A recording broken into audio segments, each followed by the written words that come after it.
merutinkan beberapa kebijakan penting. Pertama, tugas Kemenpan adalah menyusun strategi pemindahan pegawai ASN ke IKN. Nah, strateginya seperti apa? Kami sudah siapkan di slide ini.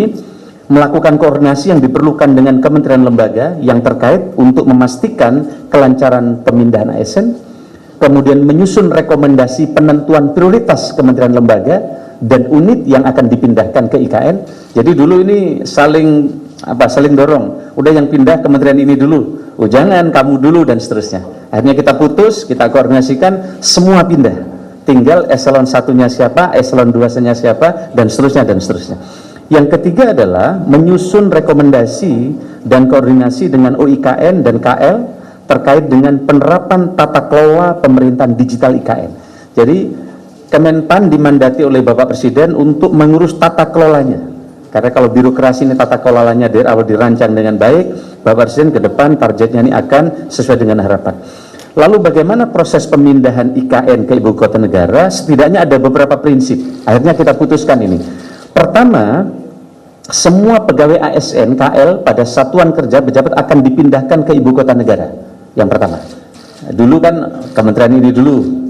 Oh, ini deputi ini dulu. Sekarang udah dibagi rata, ini disepakati, dan ini rapat udah berulang-ulang dengan seluruh kementerian lembaga para sekjen. Jadi Kemenpan RB telah menggelar rapat puluhan kali dengan kementerian lembaga. Yang kedua, skema pemindahan pegawai ASN dilakukan secara bertahap sesuai dengan penapisan kelembagaan dan ketersediaan hunian. Penapisannya seperti apa nanti akan saya sampaikan detail di belakang.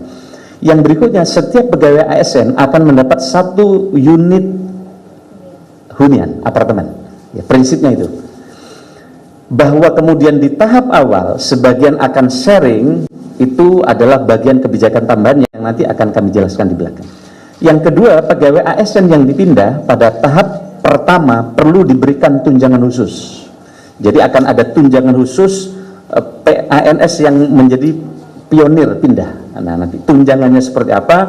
Ini dalam waktu dekat akan kita bahas di ratas, menunggu arahan Bapak Presiden, karena kami akan laporkan skema-skema insentifnya seperti apa. Yang berikutnya adalah kita menyiapkan formasi khusus untuk IKN. Presiden telah memerintahkan ada 200.000 formasi yang disiapkan untuk ke IKN. Ini karena Bapak Presiden belajar bagaimana Brasilia agak lambat pemindahannya, Canberra, begitu juga pemindahan kota-kota di dunia. Kenapa agak lambat? Karena tidak ada skenario komprehensif termasuk pengisian ASN-nya. Maka atas dasar ini Bapak Presiden memerintahkan ke kami untuk menyiapkan rekrutmen baru, talenta-talenta digital, dan seterusnya, dan nanti akan dilakukan penerapan smart government. Nah, teman-teman sekalian saya hormati, ini adalah beberapa contoh bagaimana kita belajar dari Brazil, Australia, dan Malaysia terkait dengan pemindahan ibu kota. Belajar dari pengalaman beberapa negara yang memindahkan ibu kota negaranya, Brazil, Australia, dan Malaysia, menunjukkan bahwa pemindahan ibu kota tidak dilakukan melalui cara yang instan, memerlukan biaya besar, serta menghadapi tantangan yang kompleks. Oleh karena itu, Presiden telah memberikan arahan cukup komprehensif kepada kami, termasuk bagaimana pentingnya keterlibatan semua pihak, termasuk di dalamnya adalah memindahkan ASN ini dengan grand design yang lebih komprehensif. Nah, Bapak sekalian saya hormati, dari aspek kelembagaan dan tata kelola, pemindahan ibu kota negara dilakukan secara bertahap, yaitu jangka pendek, jangka menengah, dan jangka panjang. Nah, ini bisa saya sampaikan ini short termnya adalah miniatur penyelenggaraan pemerintahan. Yang penting miniatur penyelenggaraan pemerintahan nanti bisa kita kerjakan dulu. Itu fase pertama. Fase kedua adalah medium term, itu terkait dengan tahap lanjutan perpindahan kelembagaan dan ASN, perwujudan smart government, dan seterusnya di tahap kedua. Kemudian kita juga menyiapkan rancangan ke depannya yang bagaimana untuk mewujudkan government yang lebih agile dan seterusnya. Ada fase 3, fase 4, dan fase 5. Yang ini juga telah kami rancang, di mana di jangka panjang untuk mewujudkan masa depan pemerintahan didesain sistem pemerintahan yang lincah dengan dukungan pemerintahan yang memanfaatkan AI dan lain-lain. Ini sesuai dengan arahan Bapak Presiden. Nah, teman-teman sekalian, Kemenpan RB telah menyusun rekomendasi rencana pemindahan pegawai ASN ke IKN pada tahap awal 5 tahun pertama. Itu disebut dengan fase pertama, fokusnya adalah menyiapkan miniatur pemerintah, dan fase kedua penerapan share office dan share services system, dan fase ketiga adalah implementasi smart government. Jadi kami sudah siapkan Bapak sekalian, ini sesuai dengan arahan Presiden, fase pertama, fase kedua, fase ketiga, tentu juga akan mengikuti perkembangan kesiapan gedung. Ya, gitu. Yang berikutnya Bapak sekalian, ini adalah yang tadi kami maksud, pemindahan KL ke ibu kota negara dilakukan dengan beberapa penapisan atau filter untuk menjamin kinerja pemerintah dapat tetap berjalan dengan baik. Filter pertama, ini ya, filter pertama mendefinisikan peran strategis kementerian lembaga untuk mengidentifikasi seberapa penting peran kementerian lembaga ini. Nah, kementerian ini sangat penting. Ini di mana presiden ada, ini harus ada, dan seterusnya, dan seterusnya. Yang kedua adalah filter kedua, identifikasi peran dan fungsi sebagai sistem dukungan pengambilan keputusan, decision support system, dan sebagai strategic enabler dan atau sistem pertahanan dan keamanan. Ini adalah penapisan yang kedua. Dan penapisan yang ketiga adalah bentuk risiko yang ditimbulkan dalam hal kegagalan pelaksanaan tugas dan fungsi kementerian lembaga. Jadi kalau KL ini gagal, nah resikonya seperti apa? Oleh karena itu ini yang nanti akan kita dorong untuk berpindah. Nah, hasilnya ini teman-teman sekalian. Inilah hasil penapisan filter 1, yaitu tingkat kementerian lembaga. Prioritas pertama ada 179 unit eselon 1 di 38 kementerian lembaga. Jadi sekarang sudah langsung 38 KL. Enggak kayak dulu konsepnya 10 KL dulu, 6 KL dan seterusnya. Prioritas kedua adalah 91 unit eselon 1 di 29 KL. Prioritas ketiga adalah 378 unit eselon 1 di 59 kementerian lembaga. Ini kenapa ada prioritas 1, 2, 3, kita sesuaikan dengan kesiapan hunian dan fungsi minimal dari pemerintahan. Tapi kita setelah menyiapkan bahwa Jakarta tetap bekerja sebagai kota bisnis dan kota pemerintahan berjalan dan kota bisnis tetap akan bergerak.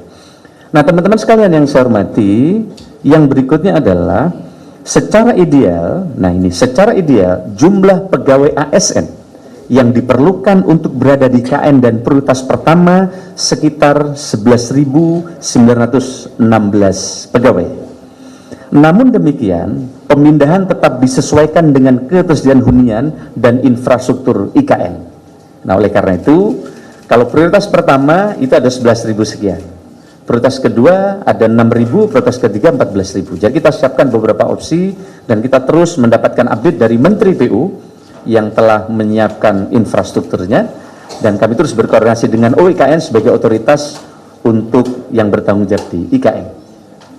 Nah ini adalah teman-teman skenario yang kami sampaikan yang pertama kali saya kira di forum yang seperti ini secara komprehensif di Kemenkominfo. Lalu yang berikutnya adalah terkait dengan rencana pengisian ASN di IKN. Ini penting. Selain pegawai ASN yang dipindahkan dari Jakarta ke IKN, pengisian pegawai ASN di IKN juga berasal dari formasi CPNS khusus IKN tahun 2024. Jadi ketika kami lapor kepada Bapak Presiden bahwa tahun ini kami lapor diperlukan rekrutmen fresh graduate karena selama ini lebih banyak P3K. Maka saya dikomplain oleh fresh graduate, Pak Menteri, emang Republik ini Republik honorer katanya. Nah, padahal kami ini anak baru lulus, siap mengabdi kepada bangsa dan negara, kapan kami diberi formasi? Formasinya kan biasanya cuma kecil, paling cuma 6.000, 10.000. Nah, setelah kita hitung berapa yang pensiun 5 tahun lalu dan 5 tahun yang akan datang, maka kita mendapatkan data secara komprehensif, kita membutuhkan kurang lebih 600.000 fresh graduate. 600.000 fresh graduate ini adalah anak-anak muda yang nanti akan melalui tes seleksi terbuka, transparan, tidak ada lagi ada istilah orang dalam. Ya, tidak ada lagi ada istilah ASDP, anak saudara dan ponakan. Karena di situ semua sistemnya CAT. Maka KPK, kemudian Kejaksaan juga ikut tes di tempat kami, termasuk juga Kemlu. Dan ini kemudian Bapak Presiden memerintahkan kepada kami diminta mempersiapkan dari 600.000 itu ada 200.000 ASN yang akan masuk ke IKN. Jadi sejak dia daftar langsung dia ngisi akan ke IKN. Jadi tidak ada lagi nanti menolak untuk pindah ke IKN. Dan syaratnya sangat ketat, mereka adalah yang punya multitasking dan seterusnya dan seterusnya. Ini adalah ASN sektor pusat, formasi khusus IKN 2024, kemudian kuota khusus putra putri terbaik. Nah, kami juga dalam waktu dekat, Presiden prinsipnya setuju, tinggal persentasenya akan dibawa di ratas. karena nanti persaingan sangat ketat untuk masuk ke IKN, peminatnya, trennya sangat banyak. Nah ini kan banyak yang tanya ke saya, Pak, katanya banyak yang nggak mau pindah ke IKN. Padahal justru secara informal, bahkan yang formal ke saya, banyak yang mereka tidak masuk dalam skenario pemindahan ke IKN, minta dipindah ke IKN. Ada dokter, ada profesional, latar belakangnya yang mereka kemudian di ASN, dan ini menurut saya sesuatu yang menggembirakan. Nah, kita sedang akan membuat kebijakan, persisnya nanti akan diputuskan di Ratas, akan ada persentase khusus putra-putri Kalimantan di dalam formasi CPNS ini. Saya khawatir kami kalau diserbu oleh semua se-Indonesia, jangan-jangan nanti grade-nya mereka sangat tinggi, maka sebagian teman-teman tidak mempunyai tempat untuk partisipasi di pegawai di IKN. Oleh karena itu nanti akan kita siapkan persentase berapa dari wilayah Kalimantan. Kemudian mutasi pegawai ASN Pemda wilayah Kalimantan Timur. Mutasi dimungkinkan, tapi harus melalui seleksi terbuka. Sehingga nanti mutasi dari Pemda sekitar yang akan masuk ke IKN memang transparan, punya kualitas, dan nanti akan bisa menggerakkan birokrasi dengan baik. Nah teman-teman sekalian, inilah pengumuman Bapak Presiden ketika formasi tadi, ada 2,3 juta formasi, dan 1,86-nya adalah formasi yang ada di instansi daerah, kemudian ada 420.000 adalah instansi pusat, dan nanti ada sekolah kedinasan. Nanti ada baiknya juga, Bu, ini sekolah kedinasan langsung sebagian dipecah untuk IKN. Kita sedang koordinasi percepatan. Inilah arah pengadaan kebijakan ASN yang ke depan, Bapak sekalian, teman-teman. Pertama kita beresin dulu dasar. Jadi pelayanan dasar guru dan tenaga kesehatan kita beresin. Nah, Bapak Presiden juga memerintahkan di IKN nanti ada sekolah-sekolah terbaik yang hadir di sana. Kami sedang koordinasi dengan Mendikbud, nanti akan ada sekolah yang langsung ditangani oleh Dikbud dengan sekolah unggulan. Kemudian kami langsung koordinasi dengan Kementerian Agama, nanti ada madrasah aliyah dan sanawiyah yang unggulan ada di sana. Karena Kementerian Agama ada MAN IC yang sangat bagus, nanti prototipenya akan dipindah ke IKN. Begitu juga seoptimal mungkin menyelesaikan soal tenaga non-ASN, kemudian talenta-talenta baru fresh graduate kita rekrut, kemudian mengurangi sedapat mungkin rekrutmen jabatan yang akan terdampak oleh digital. Ini kadang banyak formasi yang diusulkan, kenapa nggak disetujui oleh pusat? Yang secara teknis nanti itu akan terdisrupsi oleh digital, maka ini tidak kita setujui formasi-formasi ini. Oleh karena itu ke depan kita rekrut yang memang tidak terdisrupsi oleh digitalisasi dan mendukung efektivitas kinerja IKN Nusantara. Saya kira ini kemudian pendukung pengisian CPNS, ini sudah kita siapin juga.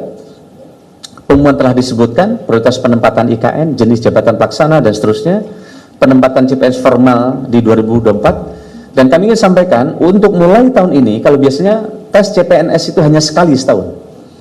Biasanya di bulan November, Desember. Mulai tahun ini tes CPNS tidak sekali, tapi 3 kali. Kenapa? Karena biasanya satu angkatan CPNS Pak Dirjen, Pak Wamen, nggak semuanya terpenuhi. Kadang yang daftar memang 10.000, tapi yang memulai kualifikasi kadang tidak sampai 50%, ada hanya 40%. Sehingga kuota itu hangus. Tapi kalau sekarang kira-kira Maret nanti tidak terpenuhi, kita isi lagi di bulan berikutnya sampai di Desember. Dan ini di Undang-Undang ASN sudah diperbolehkan, karena dulu ini undang-undang. Nah sekarang kita sudah diperbolehkan untuk itu. Dan Bapak sekalian saya hormati, mudah-mudahan nanti percepatan pengembangan kompetensi CPNS IKN ini untuk mempercepat akselerasi ini bisa segera terwujud dengan baik. Terkait dengan mutasi pegawai ASN Pemda, saya kira saya tidak perlu teruskan, tapi syarat kompetensi IKN yang dipindah ke IKN ini syaratnya.